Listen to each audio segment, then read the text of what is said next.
Se parecen en la forma y difieren completamente en el fondo. Esa forma es la que las hace raras, diferentes, con pocos casos diagnosticados, la que lleva a quien la padece y a su familia por un tortuoso sendero en busca de un diagnóstico. Y cuando llega ese diagnóstico, todo las diferencia, porque cada enfermedad rara tiene su propio ADN, su propia mutación y su propia evolución. De lo que las separa y las agrupa hablamos esta mañana. Buenos días, Aragón.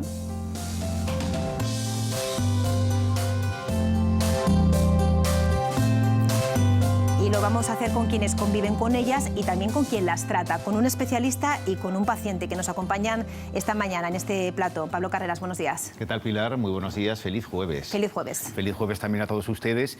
Posiblemente la más conocida, tras, eso sí, una importante campaña de impacto, es la esclerosis lateral amiotrófica, la ELA, diagnosticada en 6.000 españoles, pero hay varios miles más de enfermedades denominadas raras, posiblemente menos conocidas, también complejas, de difícil diagnóstico y con escaso tratamiento e investigación. Este próximo sábado se celebra el Día Mundial de las Enfermedades Raras, una perfecta excusa para hablar sobre ellas y hacerlo además con dos invitados aquí y otra invitada que tendremos también en el Hospital Miguel Servet de Zaragoza. Saludamos a Javier López Pisón. ¿Qué tal? Bienvenido, muy buenos días. Hola, buenos días. Neuropediatra y además el representante de Aragón en el Ministerio de Sanidad, ¿no?, para todo lo relacionado con las enfermedades raras.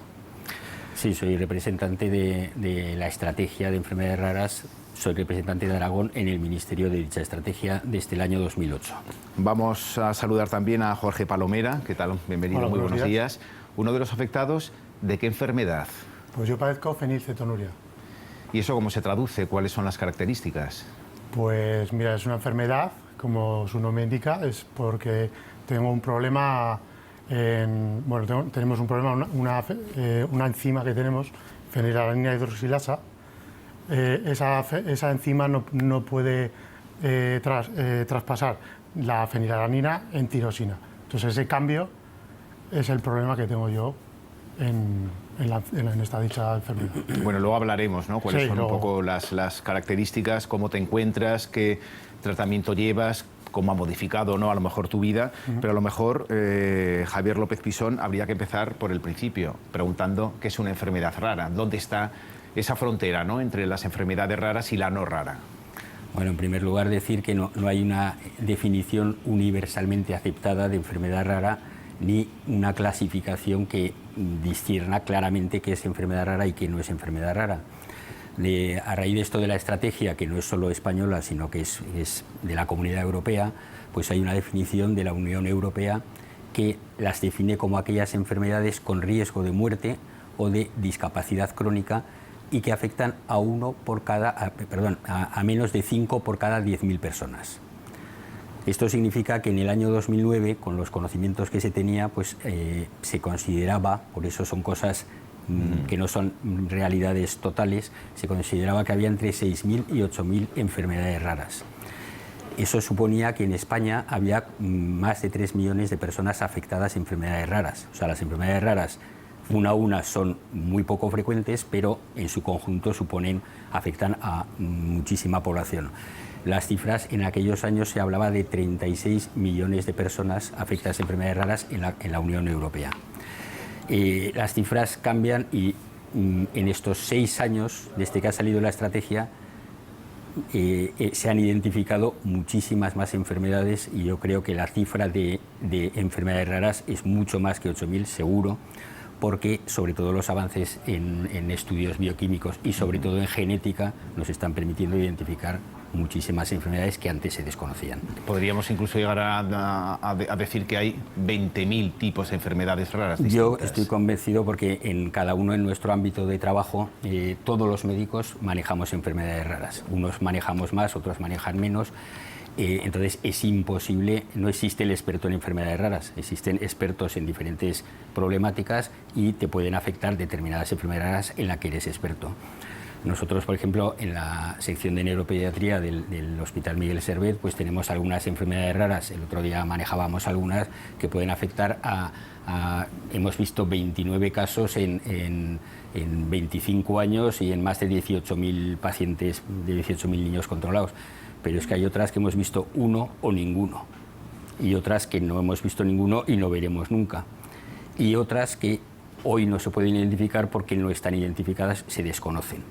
Y esto, uno de los temas que se plantea, las enfermedades raras plantean muchísimas problemáticas. Una de ellas es que van asociadas a una queja de diagnóstico tardío habitualmente, porque son muy complejas, de difícil diagnóstico, de difícil confirmación diagnóstica, pero entonces ese diagnóstico tardío no siempre es tan tardío como los usuarios pueden plantearse, porque es que a veces esa enfermedad ni estaba identificada cuando empezaron los primeros síntomas, ¿no? ¿Les gusta, por cierto, el término enfermedad rara?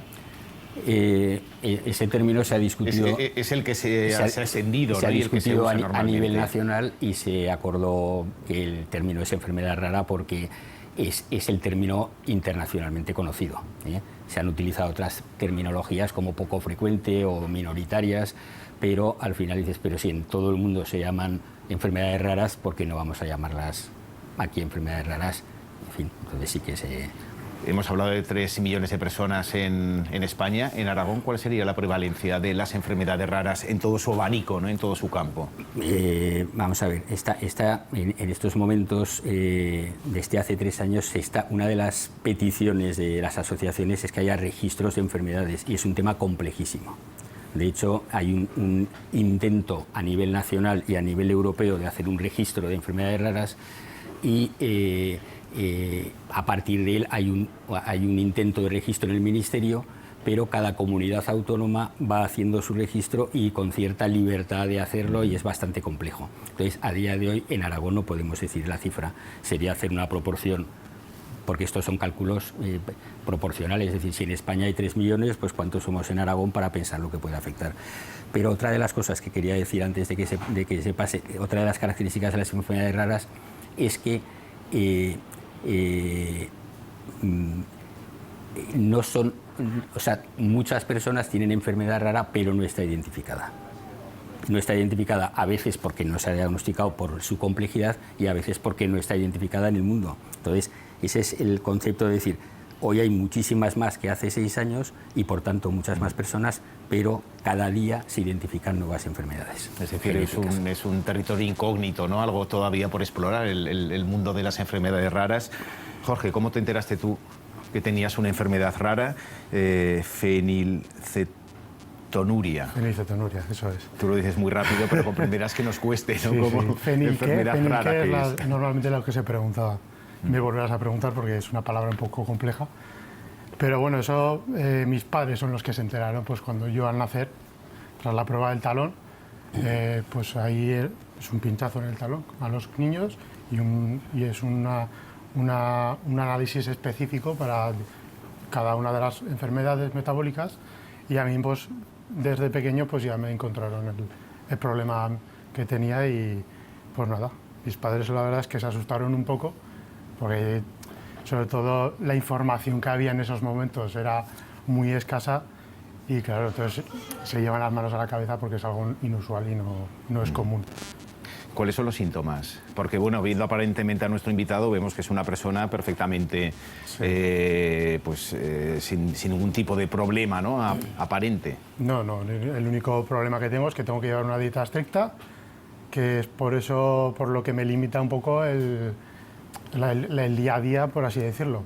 Pero vamos, esto es cuestión desde pequeño, un día a día, pues llevar la dieta, hacerte unos análisis y que no te salga de ese baremo de análisis, porque claro, cada uno, yo puedo tolerar cierta cantidad de proteína, porque la fenilalanina se encuentra en la proteína.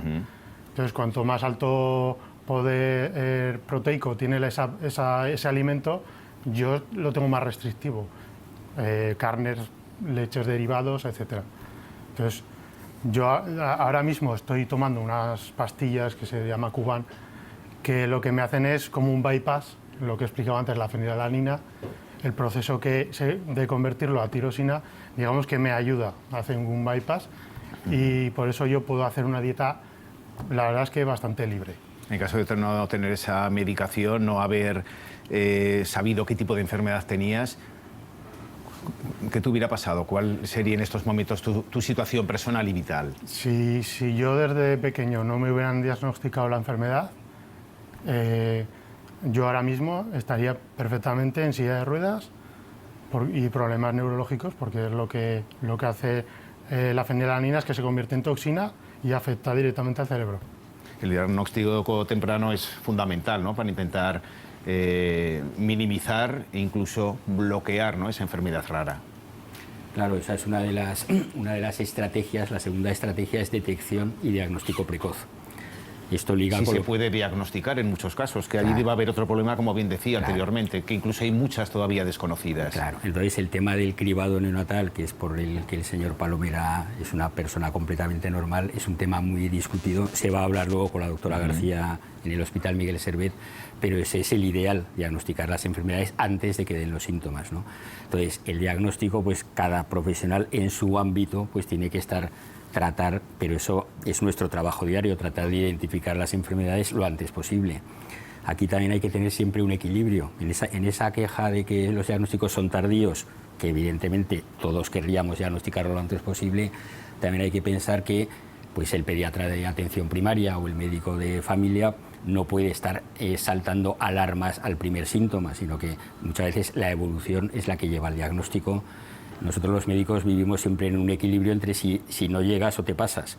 Si no llegas, pues dices, pues he llegado, lo he diagnosticado tarde, o a veces dices, he creado la ansiedad y la preocupación cuando no tenía que crearla. Ahí está un poco el equilibrio, ¿no? Porque en atención, un pediatra de atención primaria, ¿cómo debería reaccionar entonces ante una situación?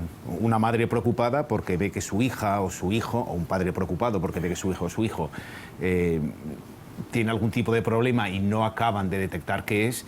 Claro, ante esa situación el pediatra tiene medios, tiene formación, tiene algún indicio para poder remitir a otro tipo de especialistas al hijo. Cada uno en su ámbito pues hace su trabajo lo mejor que puede y lo mejor que sabe, ¿no? Entonces los pediatras de primaria pues manejan muchísimas cosas y evidentemente conocen muchísimas de las enfermedades.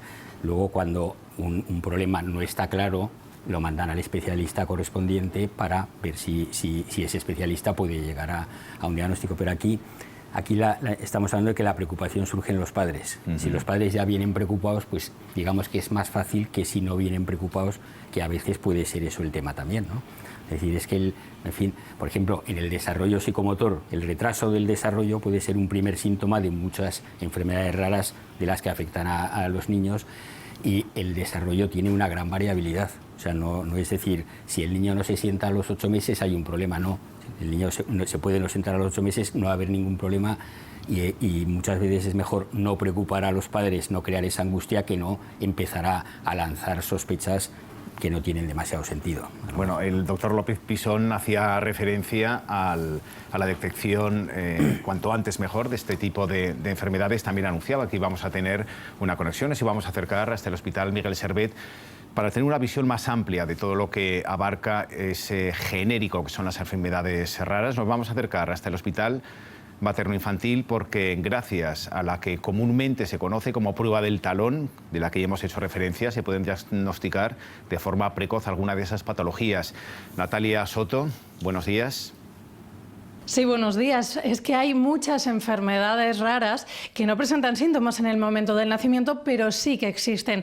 Y es importante detectarlas con esta prueba del talón para poder poner solución a algunos problemas de salud que luego pueden ser irreversibles. Con nosotros tenemos a la responsable de enfermedades metabólicas, la doctora Inmaculada García. Buenos días. Hola, buenos días. ¿En qué consiste esta prueba del talón que se le realiza a los más pequeños?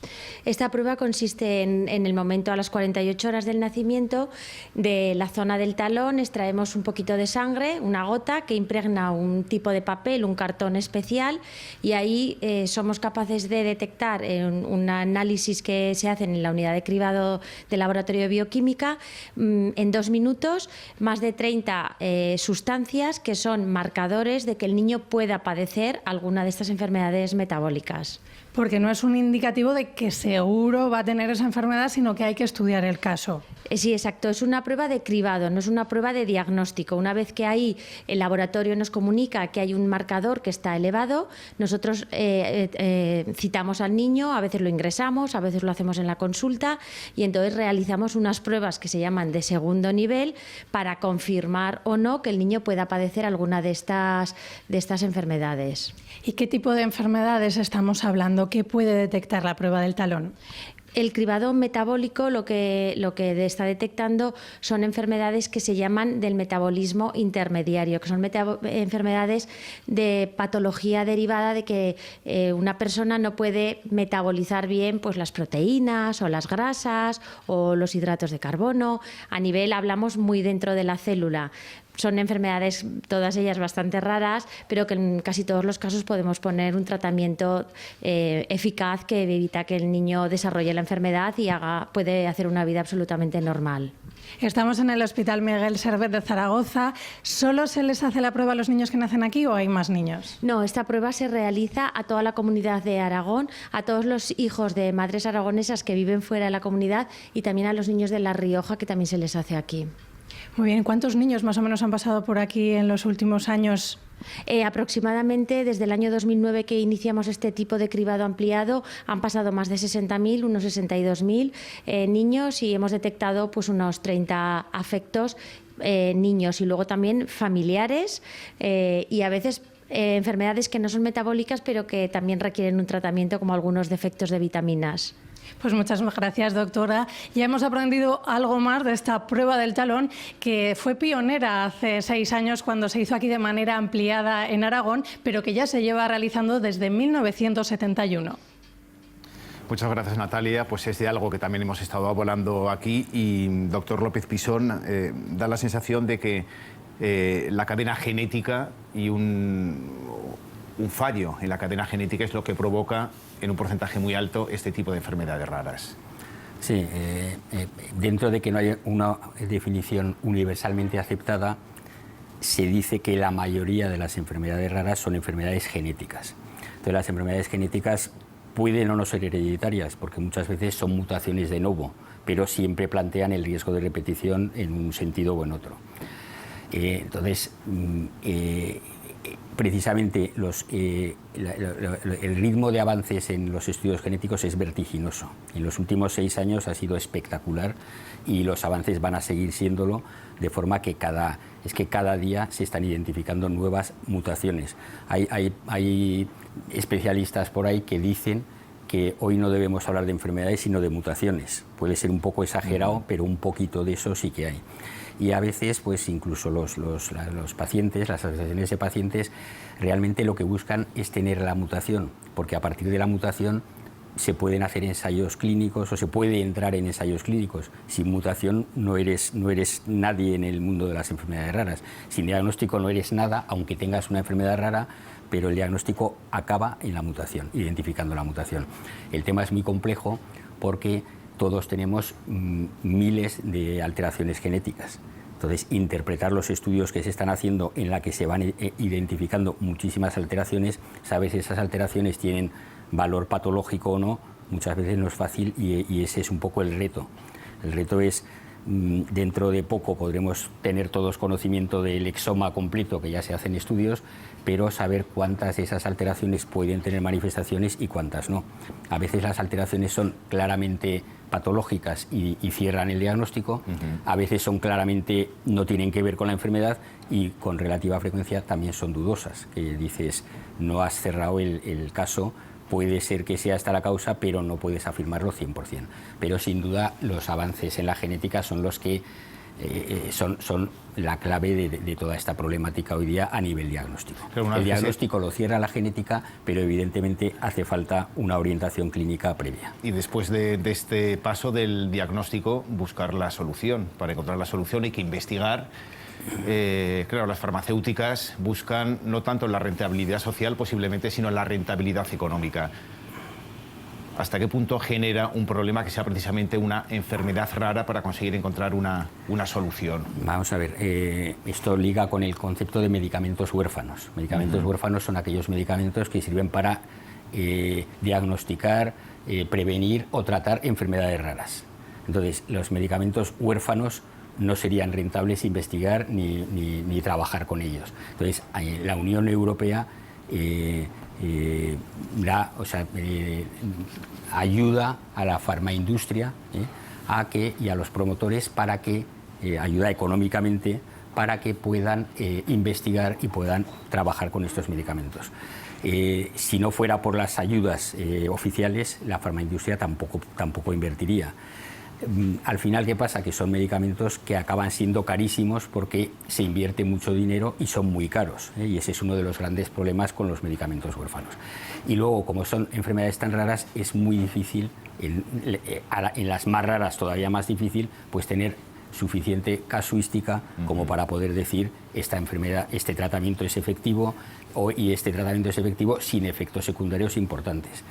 Lo que pasa es que los usuarios quieren tratamiento pues porque algunas de las enfermedades no tienen tratamiento, y ese es uno de los grandes problemas de las raras y de los medicamentos huérfanos.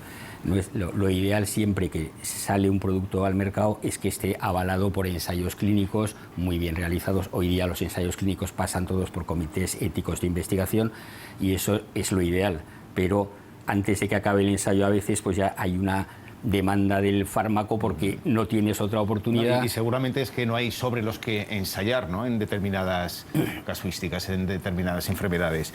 Ya ha avanzado un poco Javier López Pisón cuál puede ser el futuro, ¿no?, sobre todo con el análisis de la cadena genética. Pero hablando de futuro, Jorge Palomeri, hablando sobre todo de reivindicaciones, una persona que tiene una enfermedad rara, ¿qué es lo que pone encima de la mesa? ¿Qué le diría a la Administración? ¿Qué le diría a los laboratorios, a la industria farmacéutica? ¿Cuáles son las principales reivindicaciones? Es un caso concreto, pero imagino que se podrá universalizar, ¿no?, porque será la preocupación de muchos.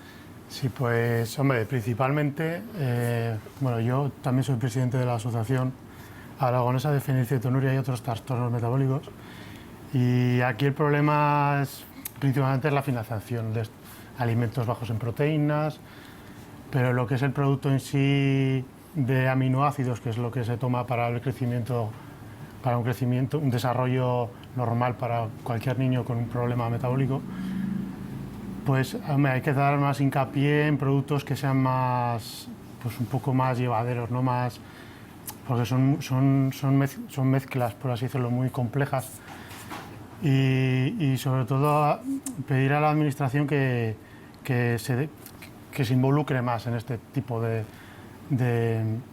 problemas, de productos de este tipo. Porque, Jorge, ¿tú has echado cuentas de cuánto te cuesta más tu cesta de la compra que la de una persona que no tenga tu enfermedad? Es mejor no hacerlo, porque si te pones a hacer cuentas, los productos bajos en proteínas son muy caros, son más caros que los de celíacos, por ejemplo. Entonces, claro, tú pues igual triplica o cuatriplica el precio normal de un producto, por ejemplo, unas galletas que te cuesta 1,50 € en el Mercadona, pues aquí te cuestan 7 o 8 euros. Un paquetico de galletas pequeño. Sí, para desayunar un par de días, ¿no? Exactamente. Entonces, claro, es un tema muy peliagudo, ¿no? Bueno, pues hemos querido conocer hoy algo más del universo de las enfermedades raras, y lo hemos hecho con un especialista, Javier López Pisón, gracias por acompañarnos, y con una persona afectada también de una de estas enfermedades, Jorge Palomera. Muchas gracias por estar con nosotros. Buenos días. Y ustedes no se vayan.